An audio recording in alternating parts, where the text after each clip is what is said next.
আমি আমার বড় ভাইয়ের সাথে একইভাবে 20 লক্ষ টাকা করে আমি কন্ট্রিবিউশন করি। ধন্যবাদ। আল্লাহ তাআলা ছোট ভাইয়ের মর্যাদা বাড়ায় দিন, আমি দোয়া করি। আমাদের মেহমান তারা আপনাদেরকে অনুরোধ করতেছে, মেহমানকে সম্মান করবেন না। আমি তো আপনাদের মানুষ, সম্মান করতে হবে। তো পানির সমস্যাটা কয়েক মাত্র। প্রথম হলো যে ছোট বৌরের পাইপ যখন আপনাদের টিন শেড ঘর ছিল তখন এটা বসানো হয়েছিল। এখন প্রত্যেকটা প্লটের উপরে 20 তলা, 17 তলা, 12 তলা, 10 তলা বিল্ডিং হচ্ছে। ডিমান্ড তো ওই রকমই বাড়লো, কিন্তু ওইটা তো বড় হয় নাই। ওইটা যা ছিল ওখানে আস। দীর্ঘদিন ধরে এই পানির সাপ্লাই দিতে দিতে এটার ভিতরে একটা ময়লা জমে, তার ক্যালিবারটা আরও ছোট হয়ে গেছে। 3 নম্বর হলো কিছু অসৎ লোক এইগুলা থেকে রাতের বেলা পানি তারা কিনে নেয়। এই কিনে নিতে গিয়েও বিড়ম্বনা আছে, সিরিয়ালের বিড়ম্বনা, অতিরিক্ত পেমেন্টের বিড়ম্বনা, মাঝখানে মধ্যস্বত্বভোগীর বিড়ম্বনা। এগুলো আসে না? আসে। এগুলো সব আমাদের নলেজে আছে। এই জন্যই তো আমরা সব ডিপার্টমেন্টকে নিয়ে একসাথে বসব, এই কথাগুলো তাদেরকে শোনাবো। কিছু কিছু বাড়ি মালিক আছেন নিজ অর্থায়নে তারা কিছু পাম্প বসিয়েছে। প্রতি সপ্তাহে সর্বোচ্চবার বিকাশ পেমেন্টে 50 জন হবেন পেমেন্ট চ্যাম্পিয়ন। জিতে নিন টিভি সহ আকর্ষণীয় সব প্রাইজ। তাদেরকে আমরা ধন্যবাদ জানাই। তবে আপনার সামর্থ্য আছে, আপনার বিল্ডিংয়ে বসালেন, পাশের জনের সামর্থ্য নেই, সে কি কার বেলায় থাকবে? তারও তো একটা সমাধান হওয়া দরকার।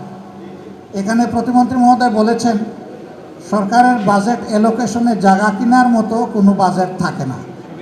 জায়গা যেখানে পাওয়া যায় সেখানেই পাম্প বসানো হয়।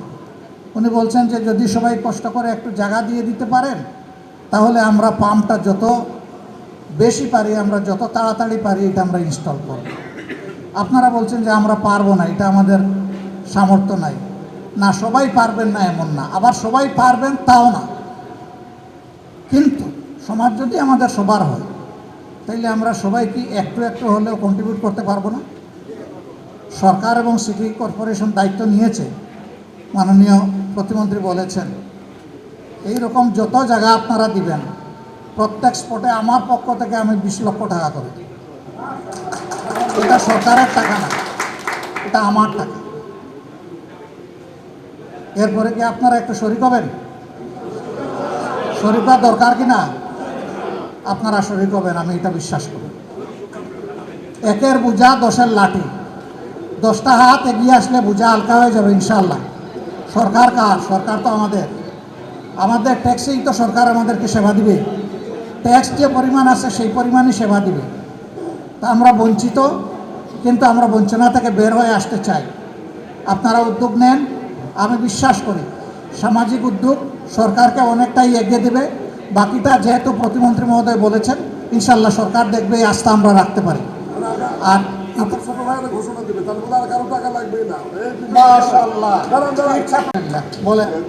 মাননীয় বিরোধী দলীয় নেতা আমার শ্রদ্ধেয় বড় ভাই উনি নিজে 20 লক্ষ টাকা করে ঘোষণা দিয়েছেন।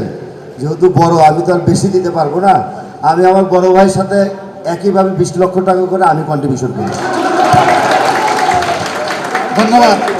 আল্লাহ তাআলা ছোট ভাইয়ের মর্যাদা বাড়ায় দিন, আমি দোয়া করি। সারা বাংলাদেশের 300 আসনের মধ্যে একটা তো প্রধানমন্ত্রীর নিজের আসন, এটা তো তিনি চোখ বন্ধ করে থাকতে পারবেন না। 2 নম্বর আসন হলো 15 নম্বর আসন। উনি এটার দায়িত্ব নিয়েছেন, আমরা কৃতজ্ঞতা আদায় করি।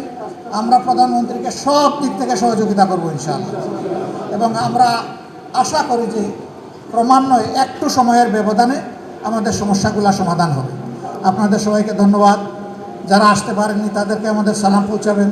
যারা কষ্ট করছেন এতদিন ধরে তাদের প্রতি আমাদের দুঃখ প্রকাশ করছি, সহানুভূতি প্রকাশ করছি, ক্ষমা চাচ্ছি। কিন্তু আমরা ইনশাল্লাহ পারবো, সবাই মিলে পারবো। আগামীর বাংলাদেশ গড়ব ইনশাআল্লাহ। আসসালামু আলাইকুম ওয়া রাহমাতুল্লাহ।